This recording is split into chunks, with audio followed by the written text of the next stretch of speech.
going beyond you personally to get your sense of other sort of issues in this country. One of them, of course, Nnamdi Kanu, yes, who remains in custody and whose continued incarceration some people see as the unfairness of the Nigerian system, because other separatist agitators from other ethnic groups have been freed, whilst Mr. Kanu, who is Igbo, remains in custody. What are your thoughts on that?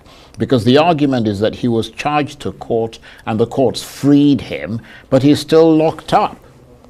Well, what you must know is that Nnamdi Kanu is being held hostage on behalf of the famed unity of Nigeria.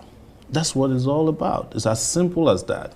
If you mention his name in certain circles, they don't want to hear it because they feel like he threatens the real estate called Nigeria. And his Igbo makes it worse because Nigeria's DNA hates the Igbo for attempting, in the 60s and, towards the end of the 70s, to leave a country they said is no longer favorable to their existence. But I keep saying, and I will repeat here again, is there any Nigerian out there in their majority who has not mentally seceded from Nigeria? Not many. That's why people are living in droves. Each time you get on a plane leaving this country is full, each time it's coming back, probably full too, but it is those who are coming back to pack their things that are coming back. That's the way I describe it. But the truth is that Nnamdi Kanu has been held hostage. He was abducted from Kenya, extraordinary rendition. The fact that he's kidnapped from Kenya could not be explained shows that any judicial pronouncement or processes after that is null and void. You cannot go and kidnap somebody and bring them before a court. And the courts have made it very clear, even up to the Supreme Court, that he did not jump bail. It was the military that went to his house to kill people, and then he escaped.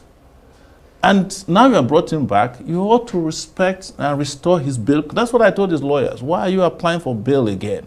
Because the Supreme Court made all the pronouncements except releasing him. And I think it was because they were afraid. And that's why I said he's a hostage to this country. And like you rightly said, there are other people who have made even more egregious pronouncements and fought and carried arms in this country.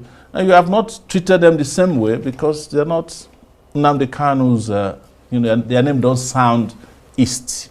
And I'm not here to fetish being able, but the reality is that they are not treated fairly. And Nnamdi Kanu is part of the reason why that is clear to everybody. Right. And by the way, I must also reveal here that there are some Igbo elites who are behind this. Whenever there's a crime of conspiracy against freedom fighters, there are people inside and outside who are working together.